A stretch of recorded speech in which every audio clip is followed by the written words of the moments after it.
السلام علیکم۔ شفق YouTube channel کے ساتھ میں ہوں آپ کی ہوسٹ محرمہ۔ قصہ ملکہ بلقیس، النمل، آیت نمبر 44۔ ترجمہ۔ پھر ایک موقع پر سلیمان نے پرندوں کا جائزہ لیا تو کہنے لگے، کیا بات ہے، مجھے ہدہد نظر نہیں آ رہا، کیا وہ کہیں غائب ہو گیا ہے؟ ایسی ہی بات ہوئی تو میں اسے سخت سزا دوں گا، یا اسے ذبح کر ڈالوں گا، یا وہ میرے سامنے کوئی معقول وجہ پیش کرے۔ تھوڑی ہی دیر گزری تھی کہ ہدہد آ گیا اور کہنے لگا، میں نے وہ کچھ معلوم کیا ہے جو ابھی تک آپ کو معلوم نہیں۔ میں صبح سے متعلق ایک یقینی خبر آپ کے پاس لایا ہوں۔ میں نے دیکھا کہ ایک عورت ان پر حکمرانی کرتی ہے، جسے سب کچھ عطا کیا گیا ہے اور اس کا تخت عظیم الشان ہے۔ میں نے یہ بھی دیکھا کہ وہ خود اور اس کی قوم اللہ کو چھوڑ کر سورج کو سجدہ کرتے ہیں، اور شیطان نے ان کے لیے ان کے اعمال کو آراستہ کر کے انہیں راہ حق سے روک دیا ہے، لہٰذا وہ راہ حق نہیں پا رہے۔ اس اللہ کو سجدہ نہیں کرتے جو ان چیزوں کو نکالتا ہے جو آسمانوں اور زمین میں پوشیدہ ہے، اور وہ سب کچھ جانتا ہے جسے تم چھپاتے ہو اور جسے ظاہر کرتے ہو۔ اللہ ہی ہے جس کے سوا کوئی الہ نہیں، وہی عرش عظیم کا مالک ہے۔ سلیمان نے کہا، ہم ابھی دیکھ لیتے ہیں کہ تو سچ کہہ رہا ہے یا جھوٹا ہے۔ یہ میرا خط لے جا اور ان کی طرف پھینک دے، پھر ان سے ہٹ کر دیکھ کہ وہ کیا جواب دیتے ہیں۔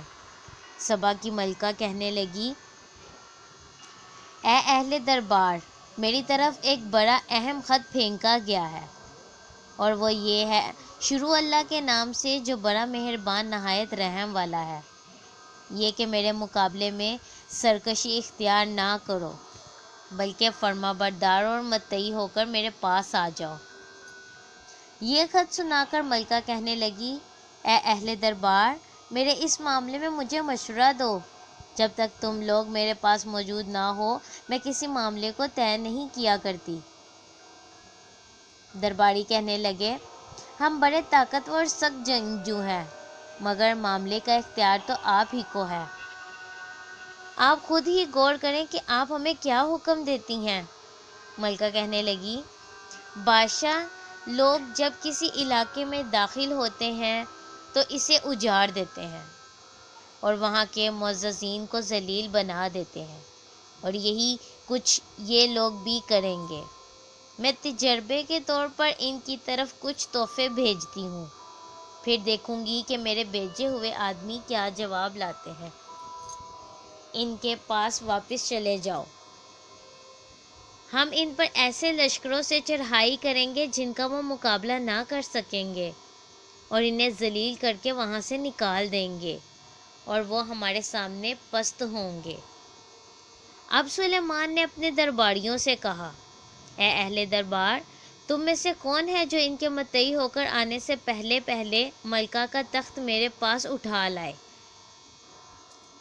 ایک دیو ہیکل جن نے کہا، آپ کے دربار کو برخاست کرنے سے پہلے میں اسے لا سکتا ہوں، میں اس کام کی پوری قوت رکھتا ہوں اور امانت دار بھی ہوں۔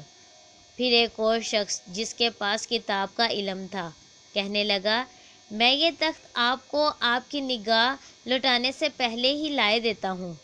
پھر جب سلیمان نے اس تخت کو اپنے پاس رکھا ہوا دیکھا تو پکار اٹھے، یہ میرے پروردگار کا فضل ہے تاکہ وہ مجھے آزمائے کہ میں شکر کرتا ہوں یا نہ شکری، اور جو شکر کرتا ہے تو اس کا شکر اس کے اپنے ہی لیے مفید ہے، اور اگر کوئی نہ شکری کرے تو میرا پروردگار اس کے لشکر سے بے نیاز تو میرا پروردگار اس کے شکر سے بے نیاز اور اپنی ذات میں بزرگ ہے۔ پھر درباریوں سے کہا، اس کے تخت کا حلیہ تبدیل کر دو، ہم یہ دیکھیں گے کہ آیا وہ صحیح بات تک پہنچتی ہے یا ان لوگوں سے ہے جو راہ راست پر نہیں آ سکتے۔ پھر جب ملکہ مطیع ہو کر آ گئی تو سلیمان نے اس سے پوچھا، کیا تمہارا تخت بھی اسی طرح کا ہے؟ وہ کہنے لگی، یہ تو گویا ہو بہو وہی ہے۔ اور ہمیں اس سے پہلے ہی حقیقت حال معلوم ہو گئی تھی اور ہم فرما بردار ہو گئے تھے۔ ملکہ کو ایمان لانے سے ان چیزوں نے روک رکھا تھا جنہیں وہ اللہ کے سوا پوچھتی تھی، کیونکہ وہ ایک کافر قوم سے تھی۔ اس ملکہ سے کہا گیا کہ محل میں چلو۔ جب اس نے دیکھا تو سمجھی یہ پانی کا ایک حوض ہے، چونکہ اپنی پنڈلیوں سے کپڑا اٹھا لیا۔ سلیمان نے کہا یہ تو شیشے کا چکنا فرش ہے۔ تب وہ بول اٹھی، اے میرے پروردگار، میں سورج کی پوجا کر کے اپنے آپ پر ظلم کرتی رہی ہوں، اور اب میں نے سلیمان کے ساتھ اللہ رب العالمین کی اطاعت قبول کر لی۔ تفصیل و وضاحت۔ حضرت سلیمان علیہ السلام کو کسی موقع پر ہدہد کی ضرورت محسوس ہوئی۔ ہدہد کے متعلق مشہور ہے کہ جس مقام پر پانی سطح زمین سے نزدیک تر ہو اسے معلوم ہو جاتا ہے۔ اللہ بہتر جانتا ہے کہ انہیں یہی ضرورت تھی یا کچھ اور تھی۔ انہوں نے پرندوں کے لشکر میں ہدہد کو تلاش کیا لیکن وہ وہاں نہ ملا۔ آپ کو اس بات کا سخت رنج ہوا اور فرمایا کہ یا تو وہ اپنی غیر حاضری کا کوئی معقول وجہ پیش کرے ورنہ میں اسے سخت سزا دوں گا یا ذبح کر ڈالوں گا۔ حضرت سلیمان علیہ السلام کی سلطنت فلسطین، شرق اردو اور شام کے کچھ علاقے میں تھی۔ افریقہ میں بھی حبشہ اور مصر کا کچھ حصہ آپ کی زیر نگین آ گیا تھا، لیکن جنوبی یمن کا علاقہ آپ کی سلطنت سے بہت دور تھا۔ ہدہد جب حضرت سلیمان کے لشکر سے غائب ہو کر یمن کے علاقے سبا میں پہنچا تھا، یہاں کے لوگ تجارت پیشہ اور آسودہ حال تھے۔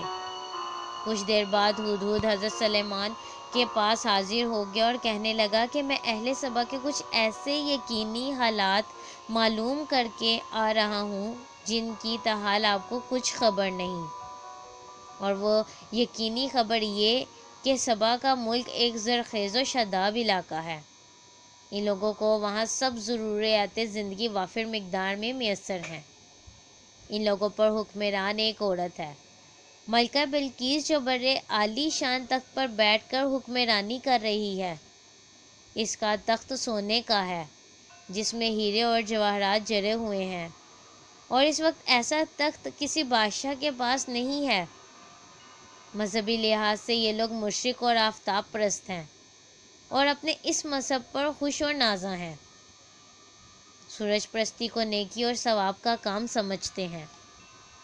ہدہد نے یہ الفاظ کہہ کر گویا سلیمان علیہ السلام کو اس قوم پر جہاد کرنے کی ترغیب دی، یعنی یہ لوگ سورج پرست بھی ہیں اور آخرت کے منکر بھی، لہٰذا وہ اپنی ساری کوششیں زیادہ سے زیادہ دولت کمانے اور اپنا معیار زندگی بلند کرنے میں صرف کر رہے ہیں، اور اسی کام کو اپنی زندگی کی منتہائی مقصد سمجھے بیٹھے ہیں، یعنی اپنی زندگی کا مقصد سمجھے بیٹھے ہیں۔ اور شیطان نے انہیں یہی بات سمجھائی ہے کہ ان کی عقلی اور فکری قوتوں کو یہی بہترین مصرف ہے کہ وہ اپنی اس دنیا کی زندگی کو زیادہ سے زیادہ شاندار بنائیں۔ ہدہد نے ملکہ سبا کے متعلق یہ یقینی خبر دی تھی کہ اس کا عرش عظیم ہے۔ اللہ تعالیٰ نے فرمایا عرش عظیم تو صرف اللہ کا ہے، اس کے عرش کے مقابلے میں کسی کا تخت عظیم نہیں ہو سکتا، نہ ہی اللہ کے مقابلے میں آفتاب یا کوئی دوسری شے کو اعلیٰ کہا جا سکتا ہے، یا کسی ایسی چیز کو سجدہ کیا جا سکتا ہے۔ سلیمان علیہ السلام نے ہدہد کا جواب یا اس کی معذرت سن کر فرمایا، میں تمہیں ایک خط لکھ کر دیتا ہوں، یہ خط لے جا کر دربار میں دینا اور اس کے درباریوں کے سامنے پھینک دینا، اور خود انتظار کی خاطر ایک طرف ہٹ جانا، پھر دیکھنا کہ اس خط کا ان پر کیا رد عمل آتا ہے، اور واپس آ کر مجھے اس رد عمل کے مطابق اطلاع بھی دو۔ اس سے جہاں یہ بات معلوم ہو جائے گی کہ اس یقینی خبر کو ہم تک پہنچانے میں کہاں تک سچے ہو، وہاں ان لوگوں کے رد عمل سے یہ بھی معلوم ہو جائے گا کہ وہ لوگ کس ذہنیت کے مالک ہیں۔ جس وقت نامہ بر ہدہد یہ خط دربار میں ملکہ سبا کے سامنے پھینکا۔ اس وقت وہ سورج کی عبادت کے لیے تیاری کر رہی تھی۔ اس خط نے اسے عجیب قسم کی کشمکش میں مبتلا کر دیا، کیونکہ یہ خط کئی پہلوؤں سے بہت اہم تھا۔ مثلاً ایک یہ کہ یہ خط اسے غیر معمولی طریقے سے ملا، یعنی یہ خط کسی ملک کی سفارت خانے کی معرفت نہیں ملا، بلکہ ایک نامور پرندے کے ذریعے ملا تھا۔ دوسرے یہ کہ یہ خط کسی معمولی درجے کے حاکم سے نہیں بلکہ شام و فلسطین کے عظیم فرمانروا کی طرف سے موصول ہوا تھا۔ اور تیسرا یہ کہ یہ خط رحمان اور رحیم کے نام سے شروع کیا گیا تھا، کہ ان ناموں سے یہ لوگ قطعاً متعارف نہ تھے۔ اور چوتھا یہ کہ اس انتہائی مختصر سے خط میں ملکہ سے مکمل اطاعت کا اور پھر اس کے بعد حضرت سلمان علیہ السلام کے پاس حاضر ہونے کا مطالبہ کیا گیا تھا، اور یہ بھی بتلا دیا گیا تھا کہ میرے مقابلے میں سرکشی کی راہ اختیار نہ کرنا ورنہ نقصان اٹھاؤ گے۔ پانچواں یہ کہ انداز خطاب ایسا تھا جس میں کسی قسم کی کوئی لچک نہ پائی جاتی تھی۔ اس کا مطلب یہ ہے کہ اسلام لا کر یا مسلمان ہو کر میرے ہاں آؤ اور سورج پرستی چھوڑ دو۔ اور یہ حکم آپ کے نبوت سے متعلق رکھتا ہے، اور آپ چونکہ بادشاہ بھی تھے اور نبی بھی، لہٰذا اس سلسلے میں اپنے سرکاری امیروں وزیروں سے مشورہ کرنا ہی مناسب سمجھا۔ چنانچہ اس سے سب کو اکٹھا کر کے اس خط کے وصول ہونے اور اس کی مختلف پہلوؤں سے اہمیت سے آگاہ کیا۔ پھر اسے پوچھا کہ تم لوگ مجھے اس خط کے جواب کے بارے میں کیا مشورہ دیتے ہو؟